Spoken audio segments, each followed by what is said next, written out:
Welcome to our community. Suzie Thomas here with you. Such a treat to welcome our guests today. We've got Chris and Kim Kenney from the McKinley Museum. And hi, morning to both of you. Hi. Hello. Thanks for having us. Okay. Chris, let's start with you. You have a new book out. Let's dig right in. Tell us a little bit about it. It's called The McKinley Years, The Life and Times of Our 25th President. And we thought it would be a nice idea to have a new McKinley book for the museum. And of course, with it being an election year, this is a great time to have it come out.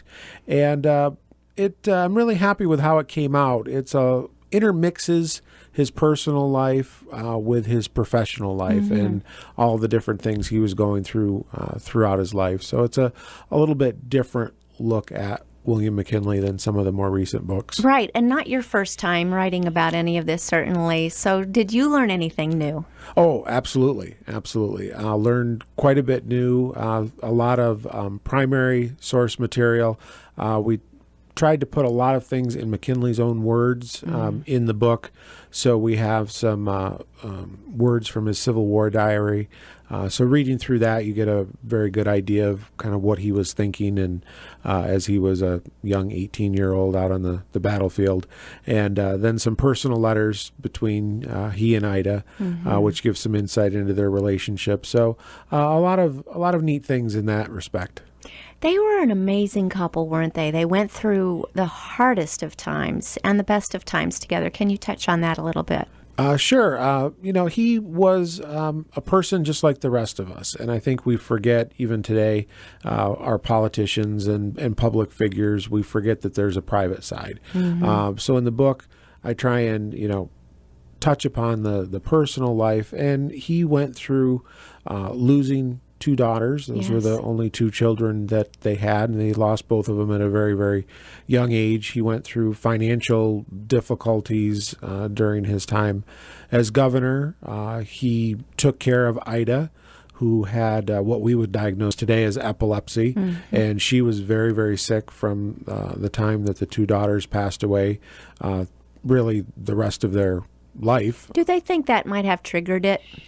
There's some thoughts that perhaps the death of the two children and the losing her mother and grandfather and around that same period could have triggered that, definitely. But it was tough. In those days, the doctors didn't have the medical knowledge that we do today, and oftentimes what they tried to do to help the situation made it worse sometimes. So he was very, very devoted to her, and that really made some impacts upon what type of campaigning he did and his politics. Isn't it wonderful that the technology we have today, though, didn't exist then, because now we have these letters. They weren't just texting one another. Exactly.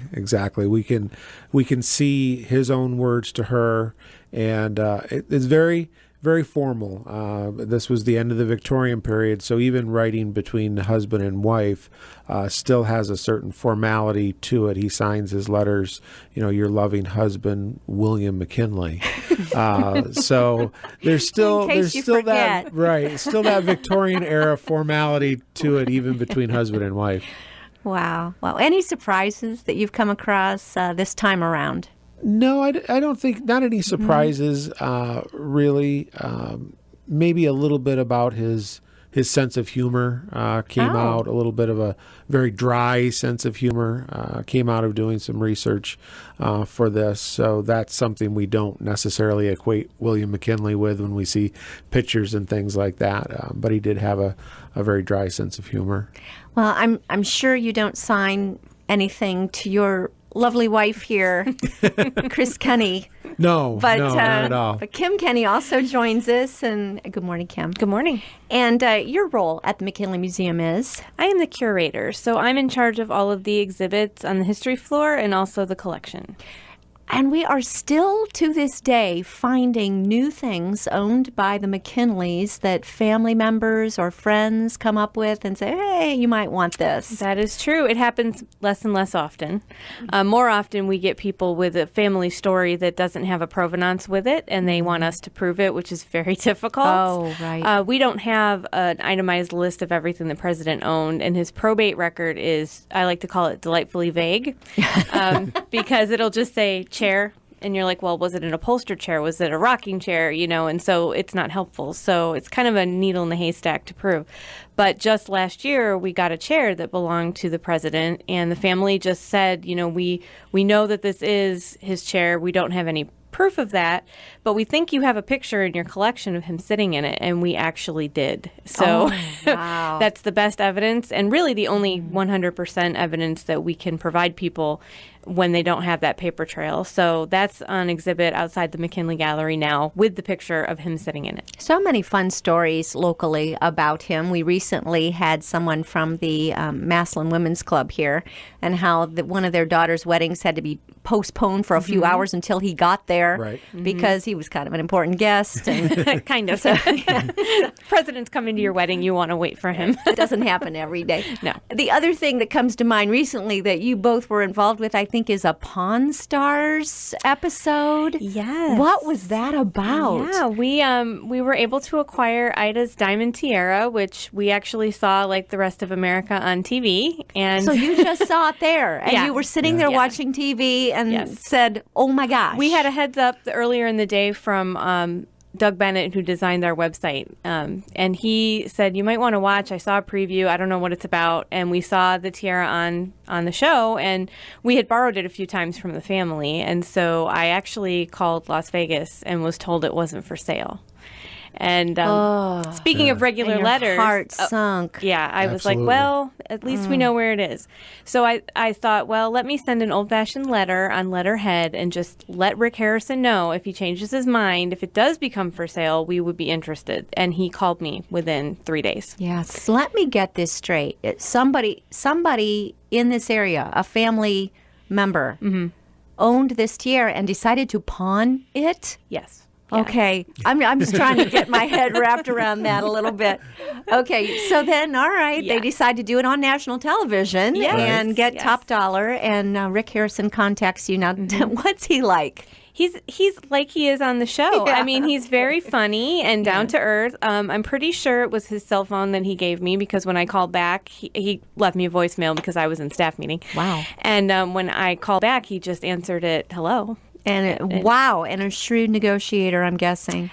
He told me he would sell it to us for what he paid for it, which was $43,000, except for we had $0. So we had to start fundraising. And if it hadn't been on television, if it had been sold, locally in an estate sale, we needed that extra exposure to get people Yeah. excited about it. So if it hadn't been on TV, I don't think we could have raised the money for it. And actually, we raised more than $43,000. People who knew we were already done still sent in their money, and we were able to buy the case for it. And then anything that was left over, we put towards the Ida McKinley Dress Conservation Project. And So- you actually found photos of her wearing this tiara? Yes, we have a photo in our collection of her wearing it. It's displayed in the McKinley Gallery next to the tiara itself, and it's really unusual. It's not like Miss America crown or something like that. It's just two feathers. They look like wings, and they're completely encrusted in diamonds. It's just it's beautiful. Oh, my goodness. All right. Well, nice of him to not make a profit on it, but to be willing to sell it for exactly what he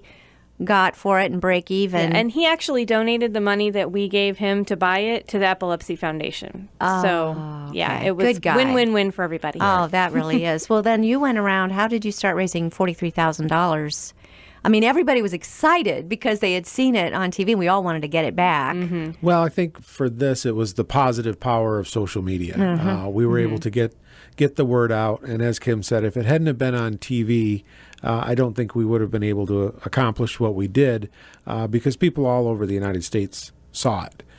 So we were able to get that word out there, and there were local articles done. The repository did an article about it. The AP picked that up, and it went out on the wire. So it really got all across the country because of that connection to a very well-known national TV program. Right. And then it just sort of snowballed from there. But one of the things we're most proud of at the museum is we had small fundraisers here and there, but we did everything true to the mission of the museum. We tried to keep everything true to what we do at the museum rather than going, out on some sort of tangent that didn't relate back to the museum.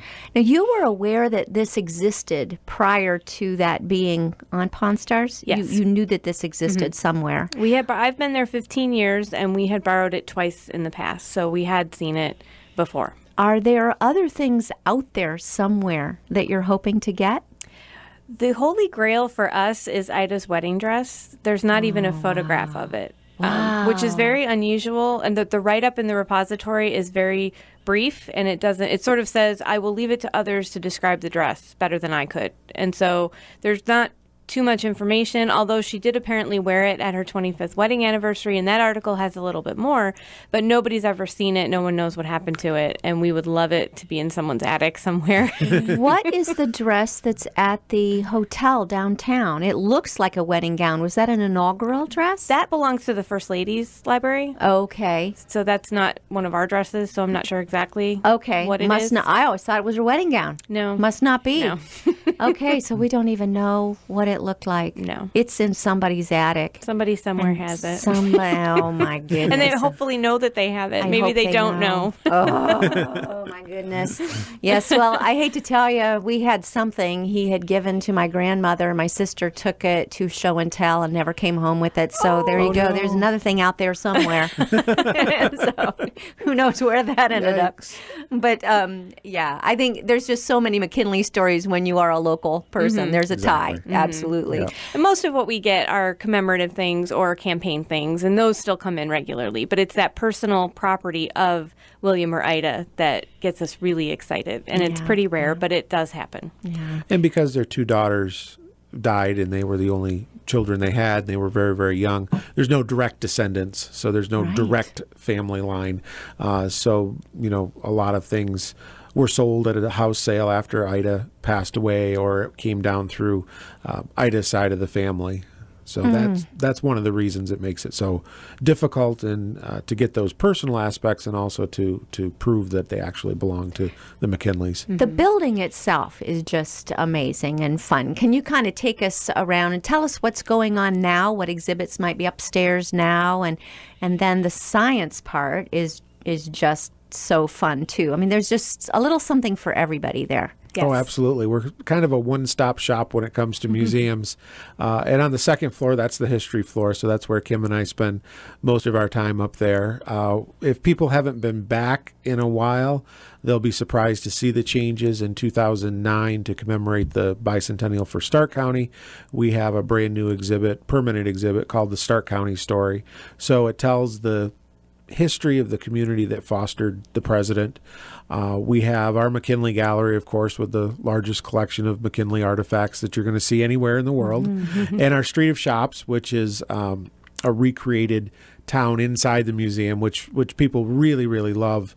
And it shows how a town developed from about 1805 or so up until the 1930s. It's a trip back in time. It is. And we've been adding, over time, we've been adding figures to the street to give it that lifelike quality.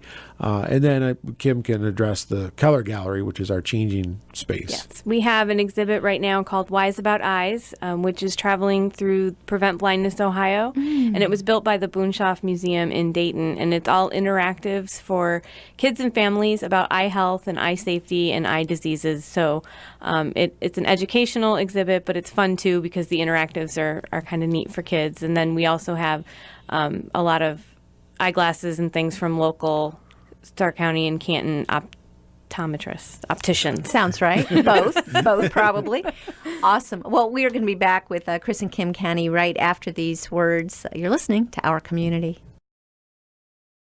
And welcome back to Our Community. Suzie Thomas visiting with the Kenneys, Chris and Kim. They oversee everything at the McKinley Museum. Okay, these kinds of things. Have you ever come across something you had no idea what it was? Oh, sure. Yeah. Yeah? Well, lots of times. how do you find out?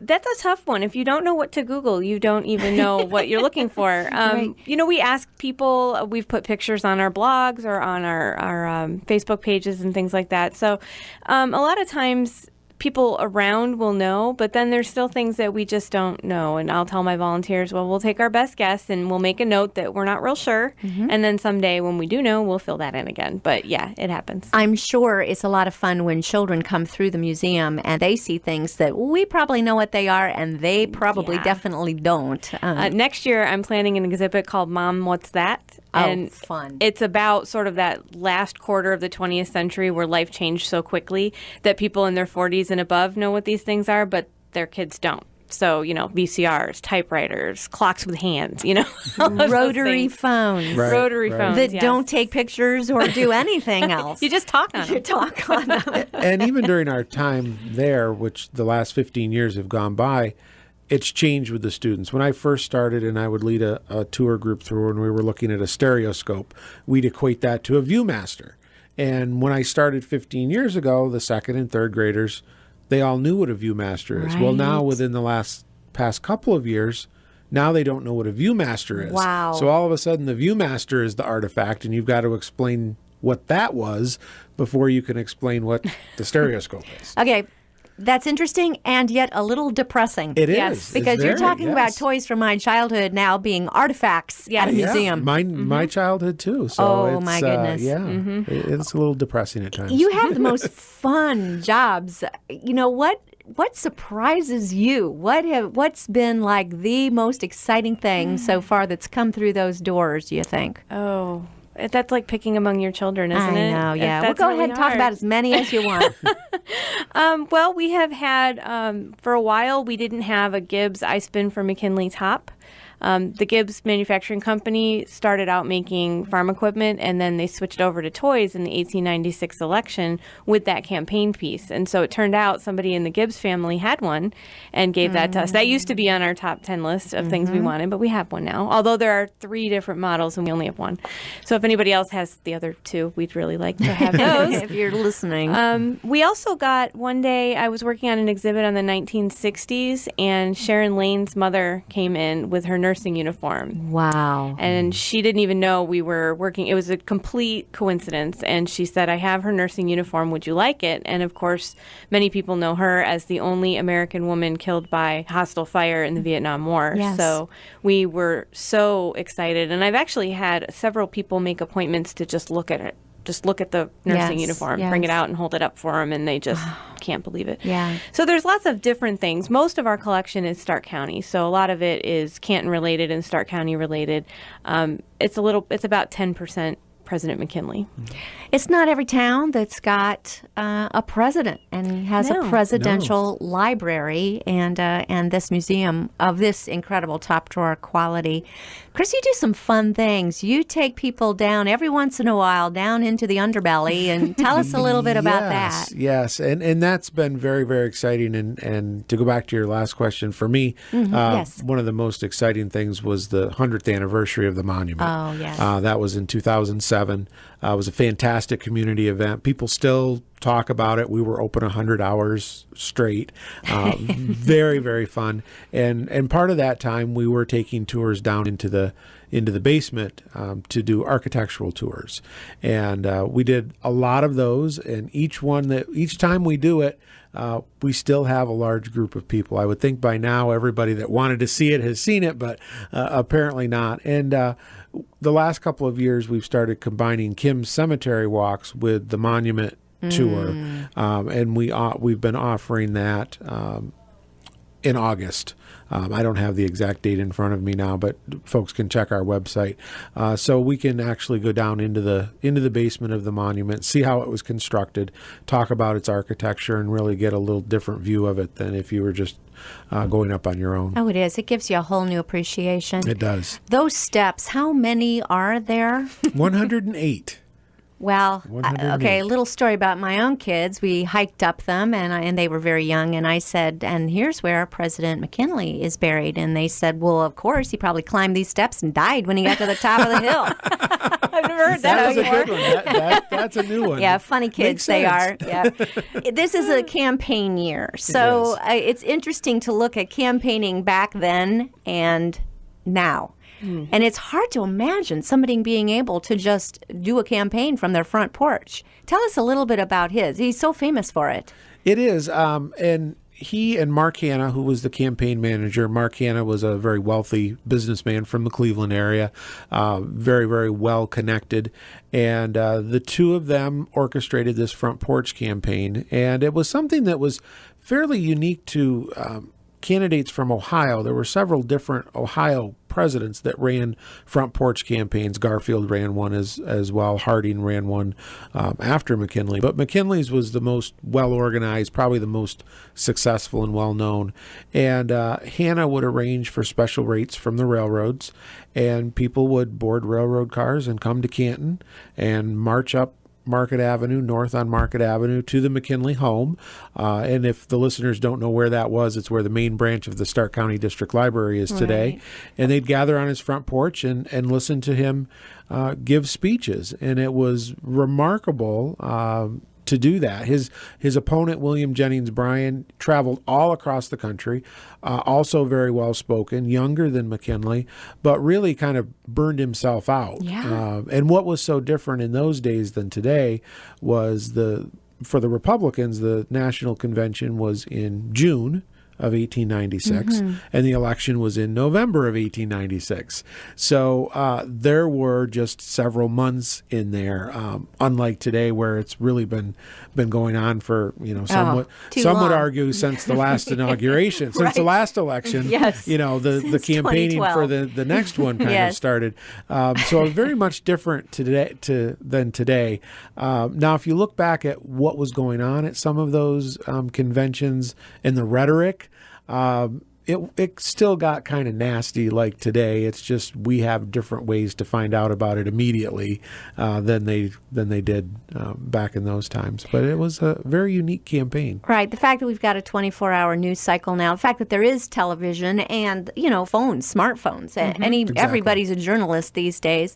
The fact that you could just cart people from all around the country into Canton, Ohio to hear a president speak is unbelievable. Right, and that election is considered widely among most presidential historians, including myself, as kind of the first modern election in that the McKinley campaign and the Republican Party, they got the supporters at the grassroots level really organized and got the word out, and that aided them tremendously. Sadly, for about 100 years between 1860 and 1960, any president elected on the 0 year, every 20 years, died in office, and he was one of them. And he was one of them, yes. And can you talk about why that happened? What was so controversial about McKinley? Why would anybody be upset with him? Well, Leon Czolgosz was the assassin. He was an anarchist, so he believed that there shouldn't be, any sort of government or rules or policies. He had also been through a tough life and blamed the office of presidency for economic problems in the 1890s that he and his family had faced. He was quoted as saying that no one person should have so much power in one office. So that's really what he was most upset about. So it was the office, it wasn't the person. It was the office, it wasn't the person, correct. And it wouldn't have mattered who was serving as president at that time. It just happened to be William McKinley. It just happened to be William McKinley, yes. So interesting. He did have some foreign policies. It's hard for me to even think about, let's go back to 1900 and think about what foreign policy would even be like, because there was such less travel going on at that time, or not as easy to pick up, and you didn't fly anywhere. Right. What was the relationship with the United States and other countries at that time? Well, prior to 1898, we had really been fairly isolated. 1898, the Spanish-American War happens, and for the most part, we become a global power for the first time. During his time. Wow. Our navies can go anywhere in the world by that point. We acquire Guam and Puerto Rico. Hawaii is annexed, and there were some during that time, and there's even some today that see that as sort of an imperialistic action and criticize McKinley for that. But that set the stage for some of the policy decisions that were going to be made by future leaders into the 20th and the 21st century. But that really set the stage that now, we are really have territories all across the world. We have interest all across the world, and we're going to be involved in, upholding what we think we should be doing at that time. How involved was Ida in his political life? I know it seems like they had a very intensely wonderful marriage, and that there's so much beautiful intimacy between them in their letters back and forth and so forth. Was she political? She was, and I think that's an area that we could still research a little bit more and find out more about. But she definitely had her opinions. She didn't necessarily want him to run for a second term. Really? And she was fairly harsh when it came to Teddy Roosevelt, who was the vice president for the second term, the 1900 term. She didn't care for him all that well, and she really made no bones about that. And he was a different vice president than the first vice president. The first vice president. The first vice president died of a heart attack in 1898. 1898 was not a good year for McKinley. Yeah. But his name was Garrett Hobart. His wife was Jenny. And they were very, very close friends. Jenny and Ida were very close friends. Jenny would stay with Ida at the White House when the president had to leave and kind of take care of her. And they had formed a very close personal relationship. And when they, when Garrett passed away, it was a big loss for all of them. They found Teddy Roosevelt. And Teddy, the party picked Teddy Roosevelt, and she had some definite opinions about him. Wow. I just can't imagine how fun your days must be as you get to just live this. They are distracting. I mean, we are off on one thing for an exhibit, and then you find something else, and then an hour goes by, and you say, oh, wait, that's not what I was doing, and it's just... For us, history is fascinating, and there's so many resources at our museum. Well, and now the internet, how has that changed your lives? It makes you a little lazy. I was researching this morning in the library with a book, and you have to read the pages. You can't just say, click find, and look for the word. So, we still do that traditional research because if it's not been digitized, then you have to. Yeah. And it's good and it's bad. People tend to see it out there, and some people think it's true. And there's certain sites that are very, very good that you can trust, and there's other sites that you have to kind of take a look at and say, okay, well, let me go a little bit further to make sure that that's accurate. Well, I was going to ask you what your goals for the future are, but our clock is ticking away, so you just have to come back. Let's get back to the book. Chris Kenney, The McKinley Years. How do we get it? It is available exclusively at the museum shop at the McKinley Presidential Library and Museum. I try and sign all of the copies. If anybody would like a copy personalized, and I'm there, I can certainly do it for you. Or you can call in and say what you want on it, and I can take care of that, and you can pick it up. Awesome. Chris and Kim Kenney from the McKinley Museum, thank you so much for being with us today on Our Community. Thank you.